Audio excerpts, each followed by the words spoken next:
Persuasion, by Jane Austen. Chapter 2. Mr. Shepherd, a civil, cautious lawyer, who, whatever might be his hold or his views on Sir Walter, would rather have the disagreeable prompted by anybody else, excused himself from offering the slightest hint, and only begged leave to recommend an implicit reference to the excellent judgment of Lady Russell, from whose known good sense he fully expected to have just such resolute measures advised as he meant to see finally adopted. Lady Russell was most anxiously zealous on the subject, and gave it much serious consideration. She was a woman rather of sound than of quick abilities, whose difficulties in coming to any decision in this instance were great, from the opposition of two leading principles. She was of strict integrity herself, with a delicate sense of honor. But she was as desirous of saving Sir Walter's feelings, as solicitous for the credit of the family, as aristocratic in her ideas of what was due to them, as anybody of sense and honesty could well be. She was a benevolent, charitable, good woman, and capable of strong attachments, most correct in her conduct, strict in her notions of decorum, and with manners that were held a standard of good breeding. She had a cultivated mind, and was, generally speaking, rational and consistent.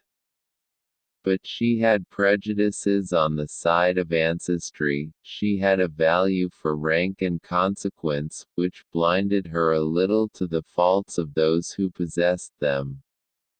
Herself the widow of only a knight, she gave the dignity of a baronet all its due, and Sir Walter, independent of his claims as an old acquaintance, an attentive neighbour, an obliging landlord, the husband of her very dear friend, the father of Anne and her sisters, was, as being Sir Walter, in her apprehension, entitled to a great deal of compassion and consideration under his present difficulties. They must retrench, that did not admit of a doubt. But she was very anxious to have it done with the least possible pain to him and Elizabeth. She drew up plans of economy, she made exact calculations, and she did what nobody else thought of doing, she consulted Anne, who never seemed considered by the others as having any interest in the question. She consulted, and in a degree was influenced by her in marking out the scheme of retrenchment which was at last submitted to Sir Walter. Every emendation of Anne's had been on the side of honesty against importance. She wanted more vigorous measures, a more complete reformation, a quicker release from debt, a much higher tone of indifference for everything but justice and equity. "If we can persuade your father to all this," said Lady Russell, looking over her paper, "much may be done. If he will adopt these regulations, in 7 years he will be clear. And I hope we may be able to convince him and Elizabeth that Kellynch Hall has a respectability in itself which cannot be affected by these reductions. And that the true dignity of Sir Walter Elliot will be very far from lessened in the eyes of sensible people, by acting like a man of principle. What will he be doing, in fact, but what very many of our first families have done, or ought to do? There will be nothing singular in his case, and it is singularity which often makes the worst part of our suffering, as it always does of our conduct. I have great hope of prevailing. We must be serious and decided, for after all, the person who has contracted debts must pay them, and though a great deal is due to the feelings of the gentleman, and the head of a house, like your father, there is still more due to the character of an honest man. This was the principle on which Anne wanted her father to be proceeding, his friends to be urging him. She considered it as an act of indispensable duty to clear away the claims of creditors with all the expedition which the most comprehensive retrenchments could secure, and saw no dignity in anything short of it. She wanted it to be prescribed, and felt as a duty. She rated Lady Russell's influence highly, and as to the severe degree of self-denial which her own conscience prompted, she believed there might be little more difficulty in persuading them to a complete, than to half a reformation.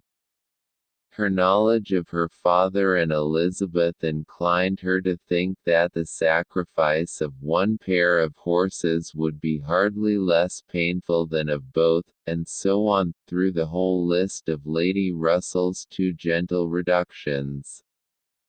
How Anne's more rigid requisitions might have been taken is of little consequence. Lady Russell's had no success at all, could not be put up with, were not to be borne. What? Every comfort of life knocked off. Journeys, London, servants, horses, table, contractions and restrictions everywhere.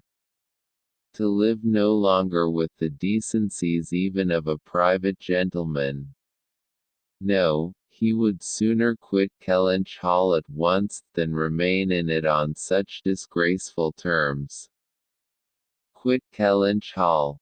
The hint was immediately taken up by Mr. Shepherd, whose interest was involved in the reality of Sir Walter's retrenching, and who was perfectly persuaded that nothing would be done without a change of abode. Since the idea had been started in the very quarter which ought to dictate, he had no scruple, he said, in confessing his judgment to be entirely on that side.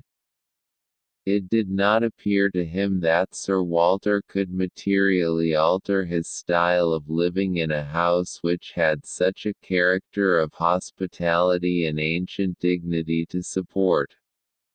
In any other place Sir Walter might judge for himself, and would be looked up to, as regulating the modes of life in whatever way he might choose to model his household. Sir Walter would quit Kellynch Hall, and after a very few days more of doubt and indecision, the great question of whither he should go was settled, and the first outline of this important change made out. There had been three alternatives: London, Bath, or another house in the country. All Anne's wishes had been for the latter. A small house in their own neighborhood, where they might still have Lady Russell's society, still be near Mary, and still have the pleasure of sometimes seeing the lawns and groves of Kellynch, was the object of her ambition. But the usual fate of Anne attended her, in having something very opposite from her inclination fixed on. She disliked Bath, and did not think it agreed with her, and Bath was to be her home. Sir Walter had at first thought more of London, but Mr. Shepherd felt that he could not be trusted in London, and had been skilful enough to dissuade him from it, and make Bath preferred. It was a much safer place for a gentleman in his predicament. He might there be important at comparatively little expense. Two material advantages of Bath over London had of course been given all their weight: its more convenient distance from Kellynch, only 50 miles, and Lady Russell's spending some part of every winter there, and to the very great satisfaction of Lady Russell, whose first views on the projected change had been for Bath, Sir Walter and Elizabeth were induced to believe that they should lose neither consequence nor enjoyment by settling there. Lady Russell felt obliged to oppose her dear Anne's known wishes. It would be too much to expect Sir Walter to descend into a small house in his own neighbourhood. Anne herself would have found the mortifications of it more than she foresaw, and to Sir Walter's feelings they must have been dreadful.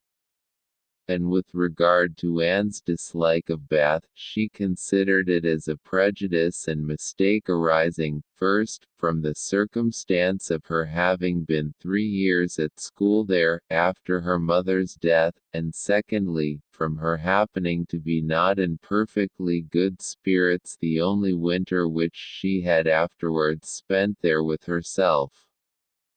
Lady Russell was fond of Bath, in short, and disposed to think it must suit them all, and as to her young friend's health, by passing all the warm months with her at Kellynch Lodge, every danger would be avoided, and it was in fact, a change which must do both health and spirits good. Anne had been too little from home, too little seen. Her spirits were not high. A larger society would improve them. She wanted her to be more known. The undesirableness of any other house in the same neighborhood for Sir Walter was certainly much strengthened by one part, and a very material part of the scheme, which had been happily engrafted on the beginning. He was not only to quit his home, but to see it in the hands of others, a trial of fortitude, which stronger heads than Sir Walter's have found too much. Kellynch Hall was to be let. This, however, was a profound secret, not to be breathed beyond their own circle. Sir Walter could not have borne the degradation of being known to design letting his house. Mr. Shepherd had once mentioned the word advertise, but never dared approach it again. Sir Walter spurned the idea of its being offered in any manner, forbade the slightest hint being dropped of his having such an intention, and it was only on the supposition of his being spontaneously solicited by some most unexceptionable applicant, on his own terms, and as a great favour, that he would let it at all. How quick come the reasons for approving what we like! Lady Russell had another excellent one at hand, for being extremely glad that Sir Walter and his family were to remove from the country. Elizabeth had been lately forming an intimacy, which she wished to see interrupted. It was with the daughter of Mr. Shepherd, who had returned, after an unprosperous marriage, to her father's house, with the additional burden of 2 children. She was a clever young woman, who understood the art of pleasing, at least, at Kellynch Hall, and who had made herself so acceptable to Miss Elliot, as to have been already staying there more than once, in spite of all that Lady Russell, who thought it a friendship quite out of place, could hint of caution and reserve. Lady Russell, indeed, had scarcely any influence with Elizabeth, and seemed to love her rather because she would love her, than because Elizabeth deserved it.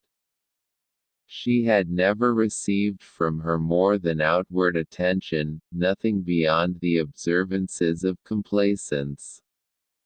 Had never succeeded in any point which she wanted to carry, against previous inclination. She had been repeatedly very earnest in trying to get Anne included in the visit to London, sensibly open to all the injustice and all the discredit of the selfish arrangements which shut her out, and on many lesser occasions had endeavoured to give Elizabeth the advantage of her own better judgment and experience. But always in vain. Elizabeth would go her own way, and never had she pursued it in more decided opposition to Lady Russell than in this selection of Mrs. Clay, turning from the society of so deserving a sister, to bestow her affection and confidence on one who ought to have been nothing to her but the object of distant civility. From situation, Mrs. Clay was, in Lady Russell's estimate, a very unequal, and in her character she believed a very dangerous companion, and a removal that would leave Mrs. Clay behind, and bring a choice of more suitable intimates within Miss Elliot's reach, was therefore an object of first-rate importance.